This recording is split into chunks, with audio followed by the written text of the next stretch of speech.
और लालू को दिया कि और भालू को दिए। मैं अमीर बनना चाहता हूँ, मैं मोदी से भी बड़ा बनना चाहता हूँ। वो तो खुद बोलते हैं कि पकौड़ा बेचिए। बक्सर से जनता उनको बनाई है सांसद, तो ये बक्सर का काम होना चाहिए कि पहले भागलपुर जाए। 4 साल के युवा नौकरी के लिए जा सकता है और 75 साल का बूढ़ा प्रधानमंत्री बन सकता है कभी भी।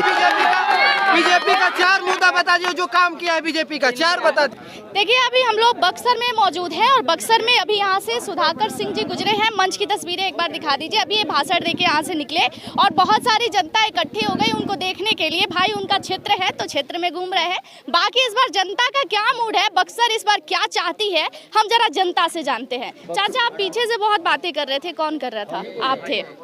क्या है इस बार यहाँ जो बक्सर की लोकसभा क्षेत्र है इस बार क्या चाहती है, किसे चाहती है? इस बार सुधाकर सिंह को चाहती है। सुधाकर सिंह, कारण बताइए। कारण यही है कि आए थे पहले वो बाबा थे हमारे यहाँ के सांसद जी, अश्वनी कुमार चौबे। अश्वनी कुमार चौबे जो भी यहाँ का फंड आया हुआ था बक्सर का, वो यहाँ से लेकर के भागलपुर चले गए।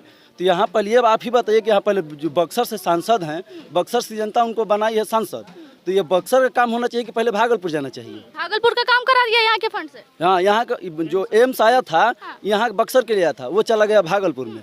तो ये सवाल नहीं किया सांसद महोदय से कि आपने ऐसा क्यों किया? बक्सर का फंड भागलपुर में आते ही नहीं है, नहीं आते हैं। जीतने के बाद एक बार भी नहीं आए हैं अपने क्षेत्र में। तो इस बार तो नए कैंडिडेट उतर गए ना, मिथिलेश तिवारी उतर गए, उनके लिए क्या राय है आप लोगों का? मिथिलेश तिवारी थोड़ा नहीं टक्कर में है सुधाकर जी के टक्कर। नहीं क्या भाई मिथिलेश तिवारी टक्कर में नहीं है? कुछ नहीं, सुधाकर जी हैं इस बार टक्कर में पूरा। आनंद मिश्रा भी है, एक यादव जी भी कूद रहे हैं। कुछ नहीं, इस बार हम लोग युवक नवयुवक हैं। तेजस्वी यादव को वोट जिताना है और हम लोग शिक्षक में देखिए 4 लाख भर्ती दिए हैं इस बार हम लोग मतलब इसीलिए सोच रहे हैं कि तेजस्वी आए तो सरकार में नौकरी मिलेगा, टीचर बन जाएंगे। हमको रोजगार चाहिए, 5 किलो राशन नहीं चाहिए। मोदी युवा को रोजगार चाहिए। बस रोजगार। मोदी जी पे भरोसा नहीं है? नहीं है, 1% भी नहीं है। क्यों भाई? नहीं, सब प्राइवेट कर दे रहे हैं। फ्री का राशन भरोसा कहाँ से होगा? वो तो खुद बोलते हैं कि पकौड़ा बेचिए। अगर मान लीजिए कि हमारा देश बक्सर जिला की या पूरा देश की हम बात कर रहे हैं, अगर पूरा देश की अगर युवा पकौड़ा बेचेंगे तो खाएगा कौन खाएगा? पकौड़ा बेचने की बातें कहते मोदी जी ने एक ऑप्शन के तौर पे कहा था कि रोजगार नहीं है तो पकौड़ा बेचो, रोजगार हो जाएगा। हमारे एक बात सुनिए, मोदी जी ये बोले हैं ना कि गरीबों को फ्री में राशन मिलेगा और वो 80% फ्री में राशन दे रहे हैं। तो ये बताए कि गरीबी कहाँ से, जब फ्री में आप राशन 80% लोगों को दे रहे हैं तो गरीबी इसी तरह आ गया। जब इतना समझते हैं और बहुत सारी बातें जब बोली जाती है चुनाव के टाइम पे तो सब लोग आप लोग समझते हैं, ऐसा नहीं है कि नहीं समझते हैं। तो राहुल गांधी ने भी 1 लाख रुपए का दावा किया है, महिलाओं के खाते में साल में जाएगा। लग रहा है पॉसिबल होगा? हम आपसे भी बात करेंगे, पॉसिबल है ये? जरूर पॉसिबल। कैसे पॉसिबल है जरा बताइए। एक बार बना कर देखा जाए।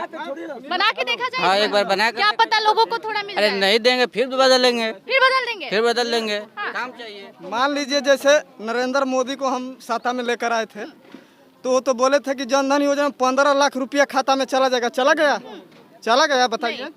तो इनको भी तो मौका दे के देखिए, कहीं पता चलेगा। ये 1 लाख दे 2 करोड़ नौकरी दिए बोले थे कि हमारी सरकार आएगी 2 करोड़ नौकरी देंगे। बताइए कितना नौकरी दिए हैं वो? अच्छा, इसलिए नाराजगी है कि नौकरी नहीं मिला युवाओं को नौकरी चाहिए ना। हम लोग 4 साल के युवा नौकरी के लिए जा सकता है और 75 साल का बूढ़ा प्रधानमंत्री बन सकता है कभी भी। हम लोग प्रधानमंत्री से उनको हटाना। 4 साल के लिए नौकरी करने जाएगा और 75 साल का बूढ़ा?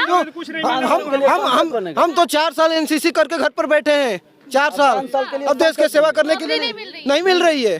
4 साल पीछे भाई युवा है, थोड़ा सा आगे आइए। क्यों ना आप लोग भी नाराज है मोदी जी से? जी, क्यों नाराज है? पूरा नौकरी नहीं दे रहे हैं, नौकरी नहीं दे रहे इसलिए नाराज है जी। अच्छा, आपके राहुल गांधी को भी आप ये कभी समझ रहे हैं? जैसे मान लीजिए कि देश का सेना है, आर्मी है ना, थल सेना, वायु सेना और नभ सेना है ना, तो इसको 4 साल बना दिया और पेंशन भी हटा दिया।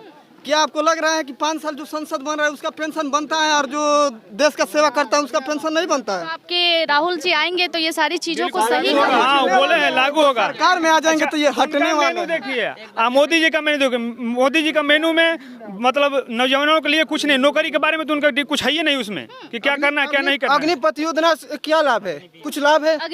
अग्निवीर से कुछ लाभ है? कुछ नहीं लाभ है, कोई लाभ नहीं है। सेना हम लोग का विरस्त हो रही है।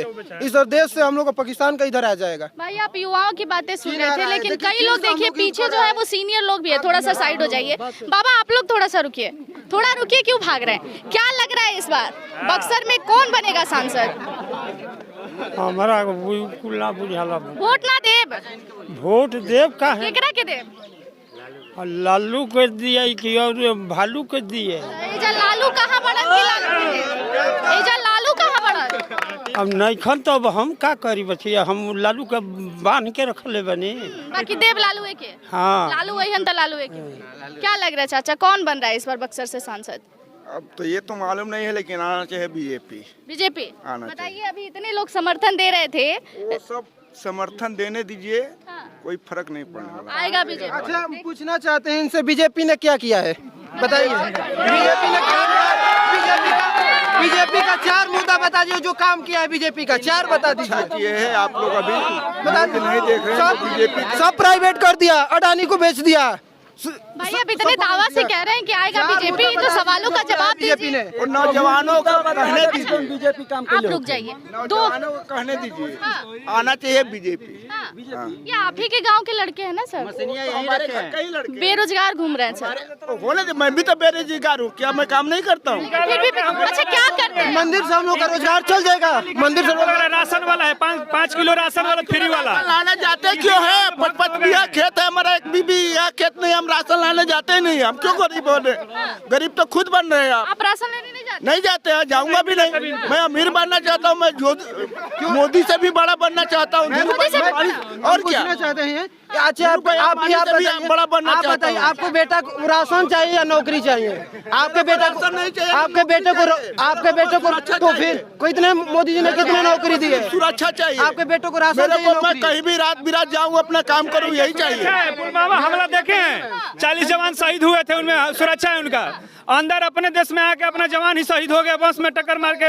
इनको पता है कि मतलब शहीद कह रहे हैं कि सुरक्षा हम लोग का है, जब जवान का सुरक्षा नहीं तो अरे वो तो चलता ही रहेगा। आप लोग अनुभवी लोग हैं और आप लोग ऐसी बातें करते हैं। मैं पूछना चाहता हूँ, इनके बेटे को राशन चाहिए या नौकरी चाहिए? मेरे को नौकरी भी नहीं चाहिए, राशन भी नहीं चाहिए। फिर बीजेपी चाहिए। फिर भी मैं अपना 2 भुजा है, 2 पैर है, 2 पाँव है। बीजेपी आपके बेटे को बड़ा क्या है? बीजेपी आपके घर के कितने को नौकरी दी है? खानदान में नौकरी की जरूरत नहीं क्यों पड़ेगी। नहीं जरूरत है? आज के डेट में हर घर में नौकरी चाहिए, हर घर में नौकरी नहीं है तो मैं क्या मांगू? मेरे को मांगना भी नहीं है किसी आपको से। बेटों को नहीं चाहिए? क्यों नहीं मांगना चाचा? बेटों को भी नहीं लगाने का, मेरे को कंपनी डाल देने का है। यही तो है हम लोगों का बिहार का, यही है बिहार में लाए कंपनी में डालता हूँ, बिहार का यही है। अपना बल पे काम यही करेगा। बिहार का है कि बाप नौकरी करे, बाप एक अक्षर पढ़ा नहीं हूँ।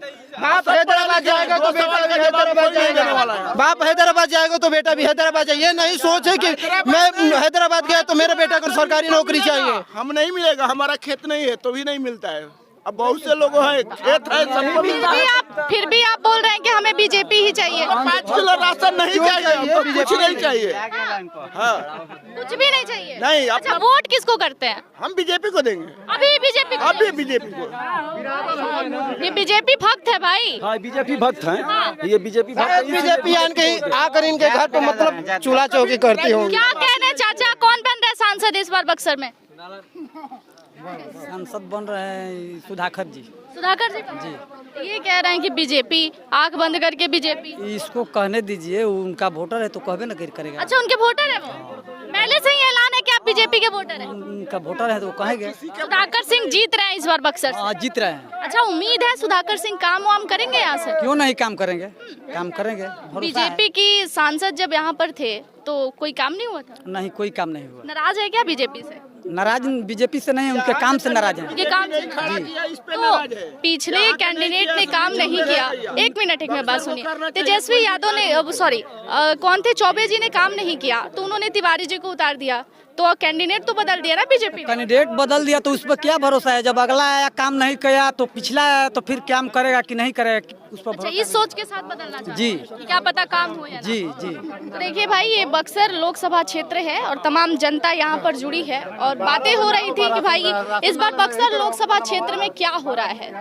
हम पहला पब्लिक रिव्यू आपको दिखा रहे हैं बक्सर से, लेकिन लगातार आपको दिखाएंगे कि बक्सर की जनता का क्या राय है इस बार, क्योंकि बीजेपी ने और जितनी भी पार्टियां दिया है यहाँ पर, सभी ने अपना कैंडिडेट बदल दिया है। पहले अश्वनी चौबे लड़ते थे और इधर राजद की तरफ से जगदानंद सिंह लड़ते थे, लेकिन इस बार अश्वनी चौबे जी को भी बदल दिया गया, मिथिलेश तिवारी लड़ रहे हैं और जगदानंद सिंह के बेटे को यहाँ से उतार दिया है। सभी पार्टी ने अपनी कैंडिडेट बदल दिया। बक्सर में क्या सोच है, क्यों बदला गया, ये भी देखना बड़ा दिलचस्प है। लेकिन कई लोगों की जबान पर शायद इसलिए भी बातें हैं क्योंकि हम उनके ही किसी करीबी के गाँव में मौजूद है और यहाँ से ही अभी इनका कार्यक्रम खत्म हुआ, तो शायद इसलिए बातें चल रही है। उनके वोटर्स, उनके समर्थक ही यहाँ पर मौजूद थे। लेकिन तमाम जगह की भी जानकारियाँ हम आपको देंगे, तमाम लोगों से भी बात कराएंगे कि आखिर हर बार की तरह इस बार भी बक्सर कुछ चाहती है, बदलाव चाहती है, या फिर भारतीय जनता पार्टी जो पिछले कई बार से अपना झंडा लहराती आ रही है 1996 से, क्या इस बार भी। और एक बार बस पल्ला भारी हुआ था थोड़ा सा राजद का, जब जगदानंद सिंह ने चुनाव लड़ा था 2009 में, लेकिन तब से लेके आज तक